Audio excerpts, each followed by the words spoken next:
ॐ श्री गणेशाय नमः। श्री लक्ष्मी अष्टोत्तर शतनाम स्तोत्रम्। प्रकृतिं विकृतिं विद्यां सर्वभूत हितप्रदां श्रद्धां विभूतिं सुरभिं नमामि परमात्मिकाम्। वाचं पदमालयां पदमां शुचिं स्वाहां स्वधां सुधां धन्यां हिरण्ययीं लक्ष्मीं नित्यपुष्टां विभावरीं अदितिं च दितिं दीप्तां वसुधां वसुधारिणीं नमामि कमलां कान्तां काम्यां क्षीरोदसंभवाम् अनुग्रहप्रदां बुद्धि मनघां हरिवल्लभाम् अशोकाममृतां दीप्तां लोकशोकविनाशिनीं नमामि धर्मनिलयां करुणां लोकमातरम् पद्मप्रियां पद्महस्तां पद्माक्षीं पद्मसुन्दरीं पद्मोद्भवां पद्ममुखीं पद्मनाभप्रियां रमां पद्ममालाधरां देवीं पद्मिनी पद्मगन्धिनीं पुण्यगन्धां सुप्रसन्नां प्रसादाभिमुखीं प्रभां नमामि चन्द्रवदनां चन्द्रां चन्द्रसहोदरीं चतुर्भुजां चन्द्ररूपां इन्दिरामिन्दुशीतलाम् आह्लादजननीं पुष्टिं शिवां शिवकरीं सतीं विमलां विश्वजननीं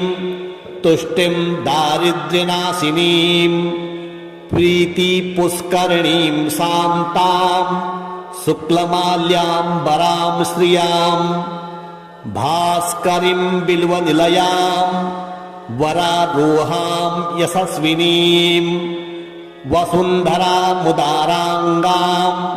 हरिणीं हेममालिनीं धनधान्यकरीं सिद्धिं सदा सौम्यां शुभप्रदां नृपवेशमगतां नन्दां वरलक्ष्मीं वसुप्रदां शुभां हिरण्यप्राकारां समुद्रतनयां जयां नमामि मङ्गलां देवीं विष्णुवक्षस्थलस्थितां विष्णुपत्नीं प्रसन्नाक्षीं नारायणसमाश्रितां दारिद्र्यध्वंसिनीं देवीं सर्वोपद्रववारिणीं नवदुर्गां महाकालीं ब्रह्मविष्णुशिवात्मिकां त्रिकालज्ञानसम्पन्नां नमामि भुवनेश्वरीं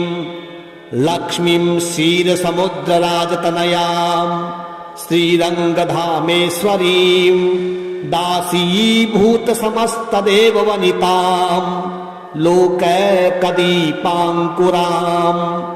श्रीमन्मन्दकटाक्षलब्धविभवद् ब्रह्मेन्द्रगङ्गाधरां त्वां त्रैलोक्यकुटुम्बिनीं सरसिजां वन्दे मुकुन्दप्रियां मातर्नमामि कमले कमलायताक्षी श्रीविष्णुहृतकमलवासिनि विश्वमातः क्षीरोदजे कमलकोमलगर्भगौरी लक्ष्मी प्रसीद सततं समतां शरण्य त्रिकालं यो जपेत् विद्वान् षण्मासं विजितेन्द्रियः दारिद्र्यध्वंसनं कृत्वा सर्वमाप्नोत यत्नतः देवी नाम सहस्रेषु पुण्यम् अष्टोत्तरं शतं येन श्रियमवाप्नोति कोटिजन्म दरिद्रतः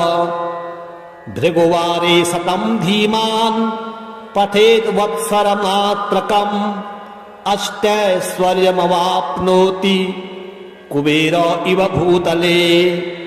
दारिद्र्यमोचनं नाम स्तोत्रमम्बा परं सतं, येन श्रियमवाप्नोति कोटिजन्म दरिद्रतः। भुक्त्वा तु विपुलान् भोगान् अन्ते सायुज्यमाप्नुयात्। प्रातः काले पठेन् नित्यं सर्वदुःखोपशान्तये। पठन्तो चिन्तयेत् देवीं सर्वाभरणभूषिताम्। प्रकृतिं विकृतिं विद्यां सर्वभूतहितप्रदां, श्रद्धां विभूतिं सुरभिं नमामि परमात्मिकाम्। वाचं पदमालयां पद्मां, शुचिं स्वाहां स्वधां सुधां, धन्यां हिरण्ययीं लक्ष्मीं नित्यपुष्टां विभावरीम्। अदितिं च दितिं दीप्तां वसुधां वसुधारिणीं नमामि कमलां कान्तां, काम्यां क्षीरोदसंभवाम्। अनुग्रहप्रदां बुद्धि मनघां हरिवल्लभाम्, अशोकाममृतां दीप्तां लोकशोकविनाशिनीं नमामि धर्मनिलयां करुणां लोकमातरम्। पद्मप्रियां पद्महस्तां पद्माक्षीं पद्मसुन्दरीं, पद्मोद्भवां पद्ममुखीं पद्मनाभप्रियां रमां, पद्ममालाधरां देवीं पद्मिनी पद्मगन्धिनीं। पुण्यगन्धां सुप्रसन्नां प्रसादाभिमुखीं प्रभां नमामि चन्द्रवदनां चन्द्रां चन्द्रसहोदरीं। चतुर्भुजां चन्द्ररूपां इन्दिरामिन्दुशीतलाम्, आह्लादजननीं पुष्टिं शिवां शिवकरीं सतीं। विमलां विश्वजननीं तुष्टिं दारिद्र्यनाशिनीं, प्रीतिपुष्करिणीं शान्तां शुक्लमाल्याम्बरां श्रियां। भास्करीं बिल्वनिलयां वरारोहां यशस्विनीं, वसुन्धरामुदाराङ्गां हरिणीं हेममालिनीं। धनधान्यकरीं सिद्धिं सदा सौम्यां शुभप्रदां, नृपवेशमगतां नन्दां वरलक्ष्मीं वसुप्रदां। शुभां हिरण्यप्राकारां समुद्रतनयां जयां नमामि मङ्गलां देवीं विष्णुवक्षस्थलस्थितां। विष्णुपत्नीं प्रसन्नाक्षीं नारायणसमाश्रितां, दारिद्र्यध्वंसिनीं देवीं सर्वोपद्रववारिणीं।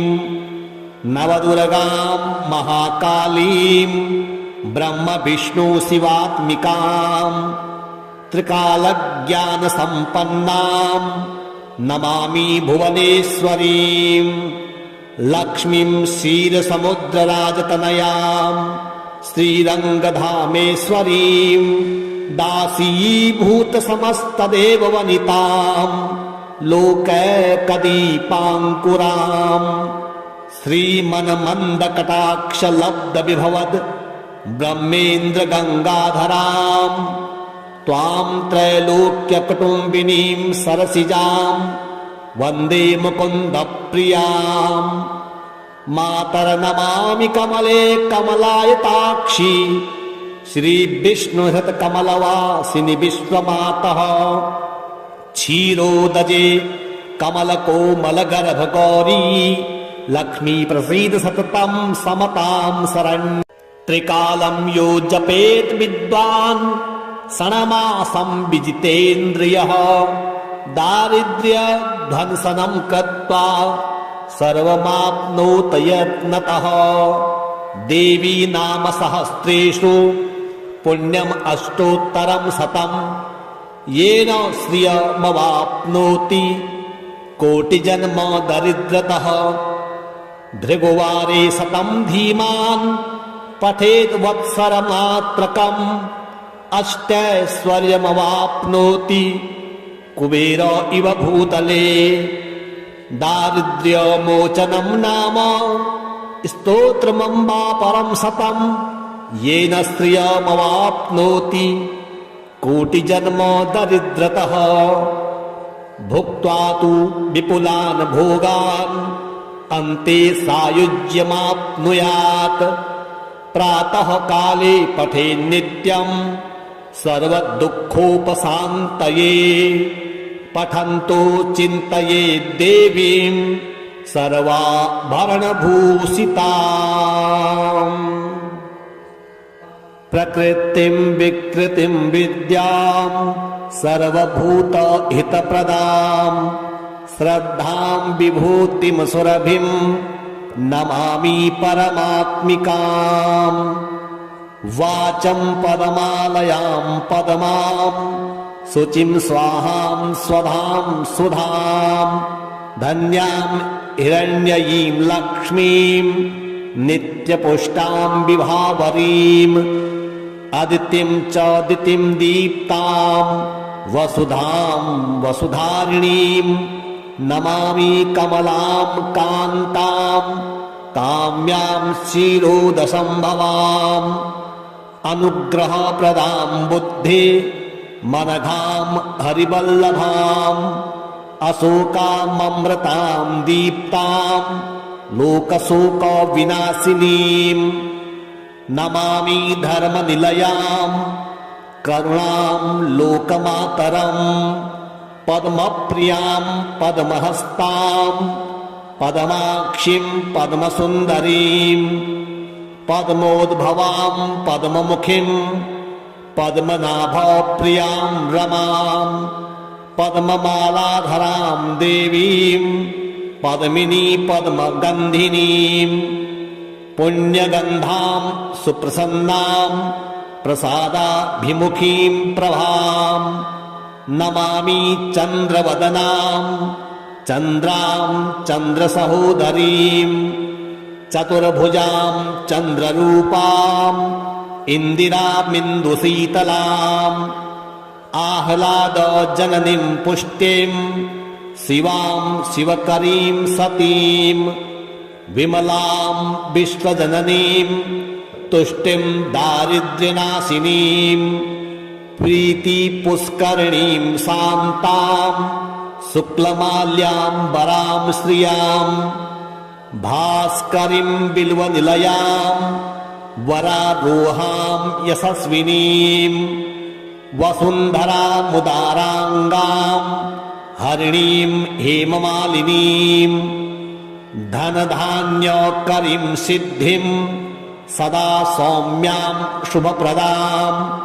नृपवेशमगतां नन्दां वरलक्ष्मीं वसुप्रदां। शुभां हिरण्यप्राकारां समुद्रतनयां जयां। नमामि मङ्गलां देवीं विष्णुवक्षस्थलस्थितां। विष्णुपत्नीं प्रसन्नाक्षीं नारायणसमाश्रितां। दारिद्र्यध्वंसिनीं देवीं सर्वोपद्रववारिणीं। नवदुर्गां महाकालीं ब्रह्मविष्णुशिवात्मिकां। त्रिकालज्ञानसम्पन्नां नमामि भुवनेश्वरीं। लक्ष्मीं क्षीरसमुद्रराजतनयां श्रीरङ्गधामेश्वरीं। दासीभूतसमस्तदेववनितां लोकैकदीपाङ्कुरां। श्रीमन्मन्दकटाक्षलब्धविभवद् ब्रह्मेन्द्रगङ्गाधरां। त्वां त्रैलोक्यकुटुम्बिनीं सरसिजां वन्दे मुकुन्दप्रियां।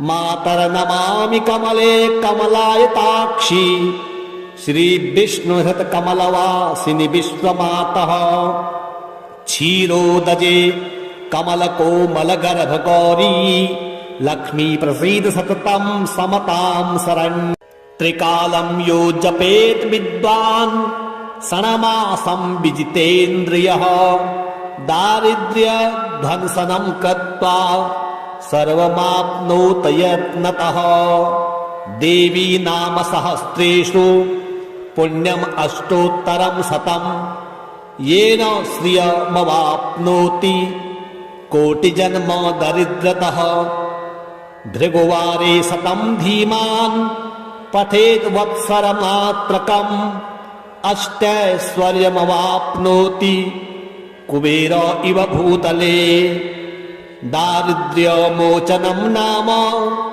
स्तोत्रमम्बा परं शतं येन श्रियमवाप्नोति कोटिजन्म दरिद्रतः भुक्त्वा तु विपुलान् भोगान् अन्ते सायुज्यमाप्नुयात् प्रातः काले पठेत् नित्यं सर्वदुःखोपशान्तये पठन्तो चिन्तयेत् देवीं सर्वाभरणभूषिताम् प्रकृतिं विकृतिं विद्यां सर्वभूतहितप्रदां श्रद्धां विभूतिं सुरभिं नमामि परमात्मिकाम् वाचं पदमालयां पदमां शुचिं स्वाहां स्वधां सुधां धन्यां हिरण्ययीं लक्ष्मीं नित्यपुष्टां विभावरीं अदितिं च दितिं दीप्तां वसुधां वसुधारिणीं नमामि कमलां कान्तां काम्यां क्षीरोदसंभवाम् अनुग्रहप्रदां बुद्धि मनघां हरिवल्लभाम् अशोकाममृतां दीप्तां लोकशोकविनाशिनीं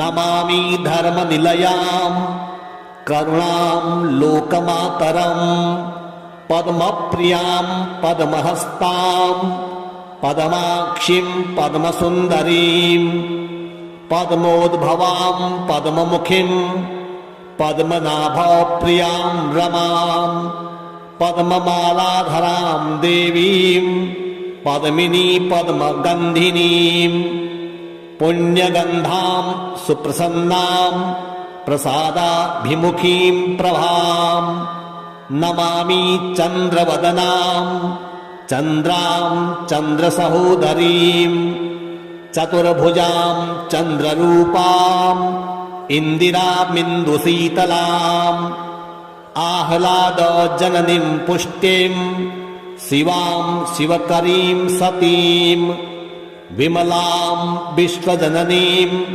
तुष्टिं दारिद्र्यनाशिनीं प्रीतिपुष्करिणीं शान्तां शुक्लमाल्याम्बरां श्रियां भास्करीं बिल्वनिलयां वरारोहां यशस्विनीं वसुन्धरामुदाराङ्गां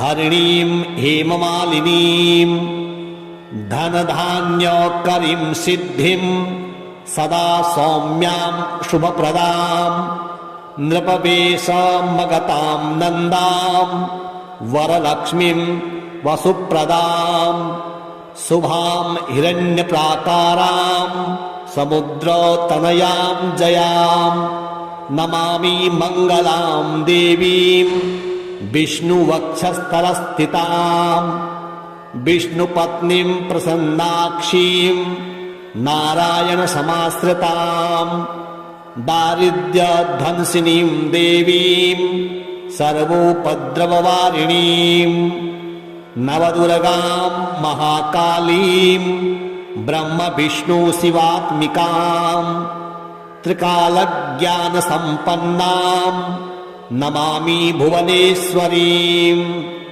लक्ष्मीं क्षीरसमुद्रराजतनयां श्रीरङ्गधामेश्वरीं दासीभूतसमस्तदेववनितां लोकैकदीपाङ्कुराम् श्रीमन्मन्दकटाक्षलब्धविभवद् ब्रह्मेन्द्रगङ्गाधराम् त्वां त्रैलोक्यकुटुम्बिनीं सरसिजां वन्दे मुकुन्दप्रियाम् मातर्नमामि कमले कमलायताक्षी श्रीविष्णुहृतकमलवासिनि विश्वमातः क्षीरोदजे कमलकोमलगर्भगौरी लक्ष्मी प्रसीद सततं समतां शरण्य त्रिकालं यो जपेत् विद्वान् षण्मासं विजितेन्द्रियः दारिद्र्यध्वंसनं कृत्वा सर्वमाप्नोत यत्नतः देवी नाम सहस्रेषु पुण्यम् अष्टोत्तरं शतं येन श्रियमवाप्नोति कोटिजन्म दरिद्रतः भृगुवारे शतं धीमान् पठेत् वत्सरमात्रकम् अष्टैश्वर्यमवाप्नोति कुबेर इव भूतले दारिद्र्यमोचनं नाम स्तोत्रमम्बा परं शतं येन श्रियमवाप्नोति कोटिजन्म दरिद्रतः भुक्त्वा तु विपुलान् भोगान् अन्ते सायुज्यमाप्नुयात् प्रातः काले पठेन् नित्यं सर्वदुःखोपशान्तये पठन्तो चिन्तयेत् देवीं सर्वाभरणभूषिताम् प्रकृतिं विकृतिं विद्यां सर्वभूतहितप्रदां श्रद्धां विभूतिं सुरभिं नमामि परमात्मिकाम् वाचं पदमालयां पदमां शुचिं स्वाहां स्वधां सुधां धन्यां हिरण्ययीं लक्ष्मीं नित्यपुष्टां विभावरीम् अदितिं च दितिं दीप्तां वसुधां वसुधारिणीं नमामि कमलां कान्तां काम्यां क्षीरोदसम्भवाम् अनुग्रहप्रदां बुद्धि मनघां हरिवल्लभाम् अशोकाममृतां दीप्तां लोकशोकविनाशिनीं नमामि धर्मनिलयां करुणां लोकमातरं पद्मप्रियां पद्महस्तां पद्माक्षीं पद्मसुन्दरीं पद्मोद्भवां पद्ममुखीं पद्मनाभप्रियां रमां पद्ममालाधरां देवीं पद्मिनी पद्मगन्धिनीं पुण्यगन्धां सुप्रसन्नां प्रसादाभिमुखीं प्रभां नमामि चन्द्रवदनां चन्द्रां चन्द्रसहोदरीं चतुर्भुजां चन्द्ररूपां इन्दिरामिन्दुशीतलाम् आह्लादजननीं पुष्टिं शिवां शिवकरीं सतीं विमलां विश्वजननीं तुष्टिं दारिद्र्यनाशिनीं प्रीतिपुष्करिणीं शान्तां शुक्लमाल्याम्बरां श्रियां भास्करीं बिल्वनिलयां वरारोहां यशस्विनीं वसुन्धरामुदाराङ्गां हरिणीं हेममालिनीं धनधान्यकरीं सिद्धिं सदा सौम्यां शुभप्रदां नृपवेशमगतां नन्दां वरलक्ष्मीं वसुप्रदां शुभां हिरण्यप्राकारां समुद्रतनयां जयां नमामि मङ्गलां देवीं विष्णुवक्षस्थलस्थितां विष्णुपत्नीं प्रसन्नाक्षीं नारायणसमाश्रिताम् दारिद्र्यध्वंसिनीं देवीं सर्वोपद्रववारिणीं नवदुर्गां महाकालीं ब्रह्मविष्णुशिवात्मिकां त्रिकालज्ञानसम्पन्नां नमामि भुवनेश्वरीं लक्ष्मीं क्षीरसमुद्रराजतनयां श्रीरङ्गधामेश्वरीं दासीभूतसमस्तदेववनितां लोकैकदीपाङ्कुरां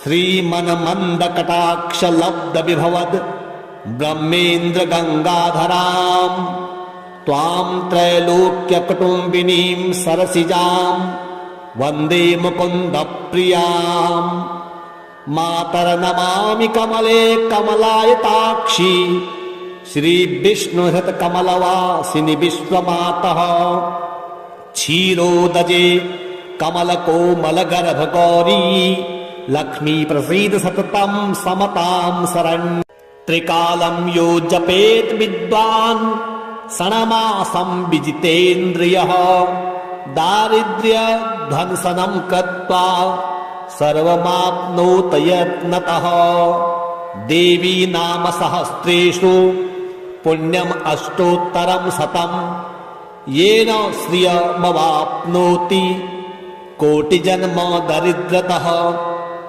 भृगुवारे शतं धीमान् पठेत् वत्सरमात्रकम् अष्टैश्वर्यमवाप्नोति कुबेर इव भूतले दारिद्र्यमोचनं नाम स्तोत्रमम्बा परं शतं येन श्रियमवाप्नोति कोटिजन्म दरिद्रतः भुक्त्वा तु विपुलान् भोगान् अन्ते सायुज्यमाप्नुयात् प्रातः काले पठेत् नित्यं सर्वदुःखोपशान्तये पठन्तो चिन्तयेत् देवीं सर्वाभरणभूषिताम् प्रकृतिं विकृतिं विद्यां सर्वभूतहितप्रदां श्रद्धां विभूतिं सुरभिं नमामि परमात्मिकाम् वाचं पदमालयां पदमां शुचिं स्वाहां स्वधां सुधां धन्यां हिरण्ययीं लक्ष्मीं नित्यपुष्टां विभावरीं अदितिं च दितिं दीप्तां वसुधां वसुधारिणीं नमामि कमलां कान्तां काम्यां क्षीरोदसम्भवाम् अनुग्रहप्रदां बुद्धि मनघां हरिवल्लभाम् अशोकाममृतां दीप्तां लोकशोकविनाशिनीं नमामि धर्मनिलयां करुणां लोकमातरं पद्मप्रियां पद्महस्तां पद्माक्षीं पद्मसुन्दरीं पद्मोद्भवां पद्ममुखीं पद्मनाभप्रियां रमां पद्ममालाधरां देवीं पद्मिनी पद्मगन्धिनीं पुण्यगन्धां सुप्रसन्नां प्रसादाभिमुखीं प्रभां नमामि चन्द्रवदनां चन्द्रां चन्द्रसहोदरीं चतुर्भुजां चन्द्ररूपां इन्दिरामिन्दुशीतलाम् आह्लादजननीं पुष्टिं शिवां शिवकरीं सतीं विमलां विश्वजननीं तुष्टिं दारिद्र्यनाशिनीं प्रीतिपुष्करिणीं शान्तां शुक्लमाल्याम्बरां श्रियां भास्करीं बिल्वनिलयां वरारोहां यशस्विनीं वसुन्धरामुदाराङ्गां हरिणीं हेममालिनीं धनधान्यकरीं सिद्धिं सदा सौम्यां शुभप्रदां नृपवेशमगतां नन्दां वरलक्ष्मीं वसुप्रदां शुभां हिरण्यप्राकारां समुद्रतनयां जयां नमामि मङ्गलां देवीं विष्णुवक्षस्थलस्थितां विष्णुपत्नीं प्रसन्नाक्षीं नारायणसमाश्रितां दारिद्र्यध्वंसिनीं देवीं सर्वोपद्रववारिणीं नवदुर्गां महाकालीं ब्रह्मविष्णुशिवात्मिकां त्रिकालज्ञानसम्पन्नां नमामि भुवनेश्वरीं लक्ष्मीं क्षीरसमुद्रराजतनयां श्रीरङ्गधामेश्वरीं दासीभूतसमस्तदेववनितां लोकैकदीपाङ्कुरां श्रीमन्मन्दकटाक्षलब्धविभवद् ब्रह्मेन्द्रगङ्गाधरां त्वां त्रैलोक्यकुटुम्बिनीं सरसिजां वन्दे मुकुन्दप्रियां मातर्नमामि कमले कमलायताक्षी श्रीविष्णुहृतकमलवासिनि विश्वमातः क्षीरोदजे कमलकोमलगर्भगौरी लक्ष्मी प्रसीद सततं समतां शरण्य त्रिकालं यो जपेत् विद्वान् षण्मासं विजितेन्द्रियः दारिद्र्यध्वंसनं कृत्वा सर्वमाप्नोत यत्नतः देवी नाम सहस्रेषु पुण्यम् अष्टोत्तरं शतं येन श्रियमवाप्नोति कोटिजन्म दरिद्रतः भृगुवारे शतं धीमान् पठेत् वत्सरमात्रकम् अष्टैश्वर्यमवाप्नोति कुबेर इव भूतले दारिद्र्यमोचनं नाम स्तोत्रमम्बा परं शतं येन श्रियमवाप्नोति कोटिजन्म दरिद्रतः भुक्त्वा तु विपुलान् भोगान् अन्ते सायुज्यमाप्नुयात् प्रातः काले पठेन् नित्यं सर्वदुःखोपशान्तये पठन्तो चिन्तयेत् देवीं सर्वाभरणभूषिताम् प्रकृतिं विकृतिं विद्यां सर्वभूतहितप्रदां श्रद्धां विभूतिं सुरभिं नमामि परमात्मिकाम् वाचं पदमालयां पदमां शुचिं स्वाहां स्वधां सुधां धन्यां हिरण्ययीं लक्ष्मीं नित्यपुष्टां विभावरीम् अदितिं च दितिं दीप्तां वसुधां वसुधारिणीं नमामि कमलां कान्तां काम्यां क्षीरोदसम्भवाम् अनुग्रहप्रदां बुद्धि मनघां हरिवल्लभाम् अशोकाममृतां दीप्तां लोकशोकविनाशिनीं नमामि धर्मनिलयां करुणां लोकमातरं पद्मप्रियां पद्महस्तां पद्माक्षीं पद्मसुन्दरीं पद्मोद्भवां पद्ममुखीं पद्मनाभप्रियां रमां पद्ममालाधरां देवीं पद्मिनी पद्मगन्धिनीं पुण्यगन्धां सुप्रसन्नां प्रसादाभिमुखीं प्रभां नमामि चन्द्रवदनां चन्द्रां चन्द्रसहोदरीं चतुर्भुजां चन्द्ररूपां इन्दिरामिन्दुशीतलाम् आह्लादजननीं पुष्टिं शिवां शिवकरीं सतीं विमलां विश्वजननीं तुष्टिं दारिद्र्यनाशिनीं प्रीतिपुष्करिणीं शान्तां शुक्लमाल्याम्बरां श्रियां भास्करीं बिल्वनिलयां वरारोहां यशस्विनीं वसुन्धरामुदाराङ्गां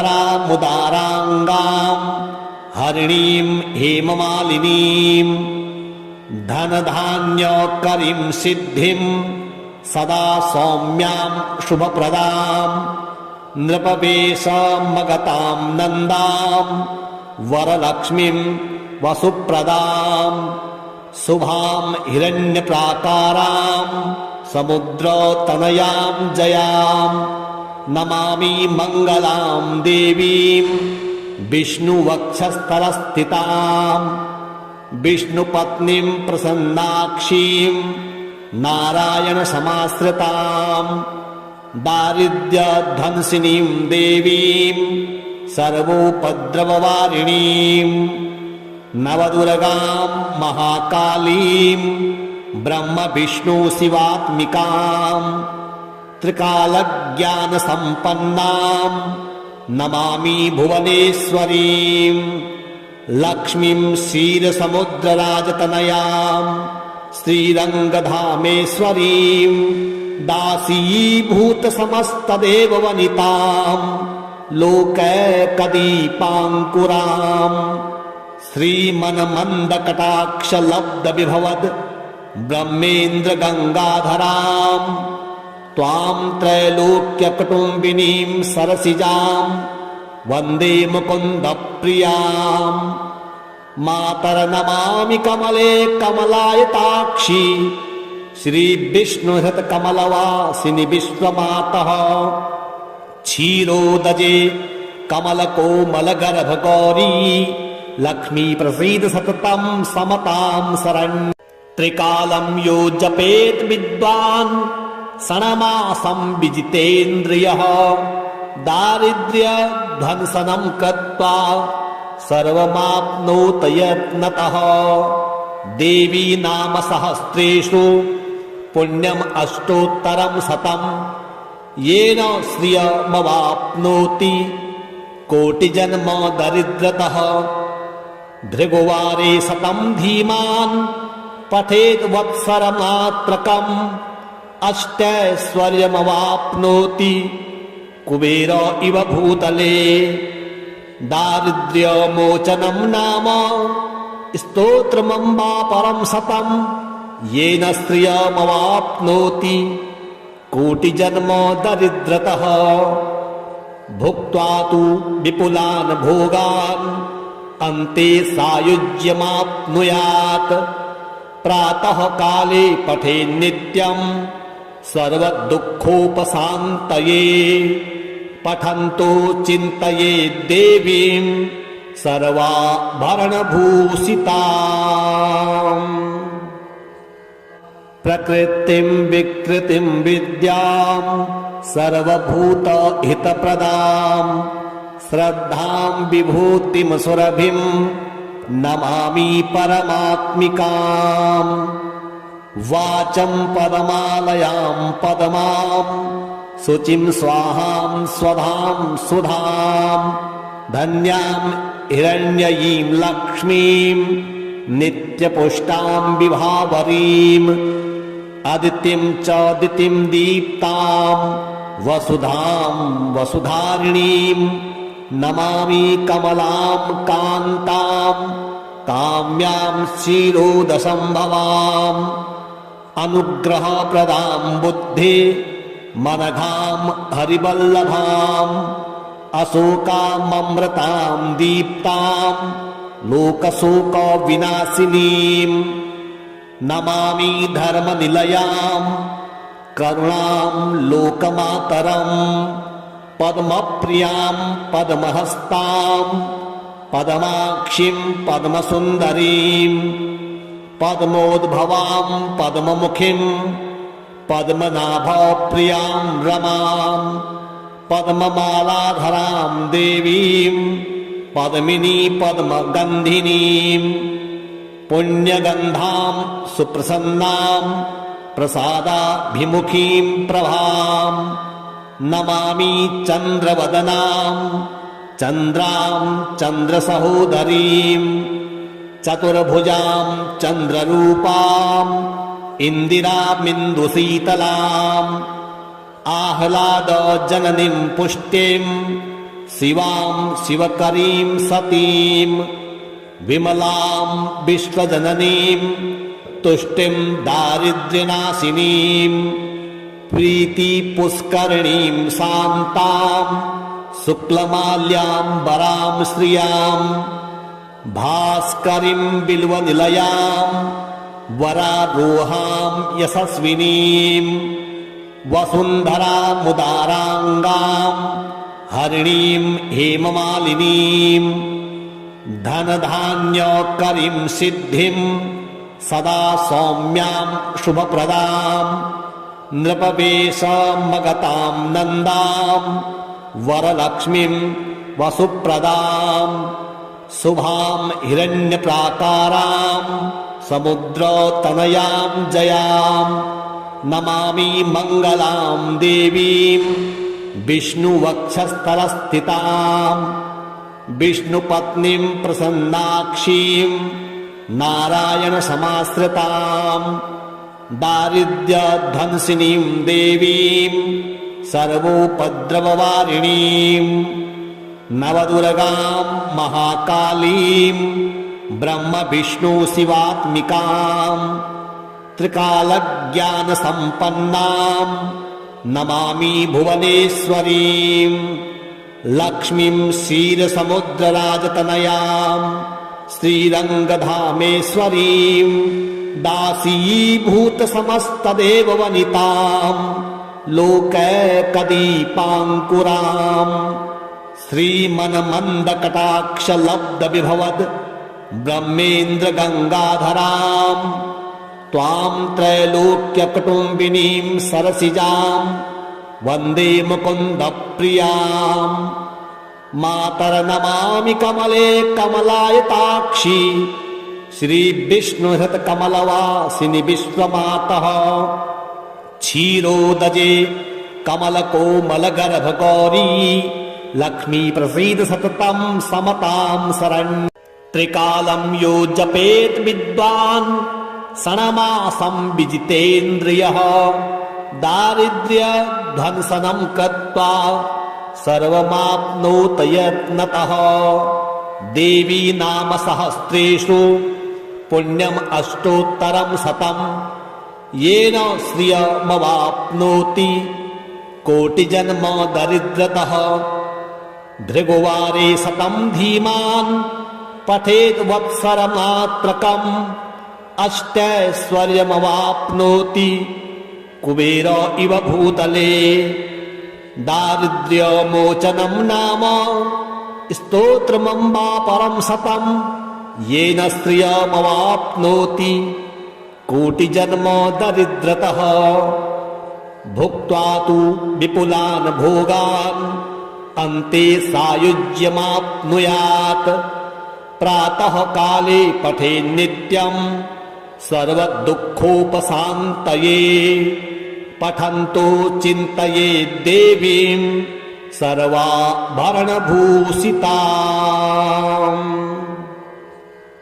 प्रकृतिं विकृतिं विद्यां सर्वभूतहितप्रदां श्रद्धां विभूतिं सुरभिं नमामि परमात्मिकाम् वाचं पदमालयां पदमां शुचिं स्वाहां स्वधां सुधां धन्यां हिरण्ययीं लक्ष्मीं नित्यपुष्टां विभावरीम् अदितिं च दितिं दीप्तां वसुधां वसुधारिणीं नमामि कमलां कान्तां काम्यां क्षीरोदसम्भवाम् अनुग्रहप्रदां बुद्धि मनघां हरिवल्लभाम् अशोकाममृतां दीप्तां लोकशोकविनाशिनीं नमामि धर्मनिलयां करुणां लोकमातरम् पद्मप्रियां पद्महस्तां पद्माक्षीं पद्मसुन्दरीं पद्मोद्भवां पद्ममुखीं पद्मनाभप्रियां रमां पद्ममालाधरां देवीं पद्मिनी पद्मगन्धिनीं पुण्यगन्धां सुप्रसन्नां प्रसादाभिमुखीं प्रभां नमामि चन्द्रवदनां चन्द्रां चन्द्रसहोदरीं चतुर्भुजां चन्द्ररूपां इन्दिरामिन्दुशीतलाम् आह्लादजननीं पुष्टिं शिवां शिवकरीं सतीं विमलां विश्वजननीं तुष्टिं दारिद्र्यनाशिनीं प्रीतिपुष्करिणीं शान्तां शुक्लमाल्याम्बरां श्रियां भास्करीं बिल्वनिलयां वरारोहां यशस्विनीं वसुन्धरामुदाराङ्गां हरिणीं हेममालिनीं धनधान्यकरीं सिद्धिं सदा सौम्यां शुभप्रदां नृपवेशमगतां नन्दां वरलक्ष्मीं वसुप्रदां शुभां हिरण्यप्राकारां समुद्रतनयां जयां नमामि मङ्गलां देवीं विष्णुवक्षस्थलस्थितां विष्णुपत्नीं प्रसन्नाक्षीं नारायणसमाश्रितां दारिद्र्यध्वंसिनीं देवीं सर्वोपद्रववारिणीं नवदुर्गां महाकालीं ब्रह्मविष्णुशिवात्मिकां त्रिकालज्ञानसम्पन्नां नमामि भुवनेश्वरीं लक्ष्मीं क्षीरसमुद्रराजतनयां श्रीरङ्गधामेश्वरीं दासीभूतसमस्तदेववनितां लोकैकदीपाङ्कुरां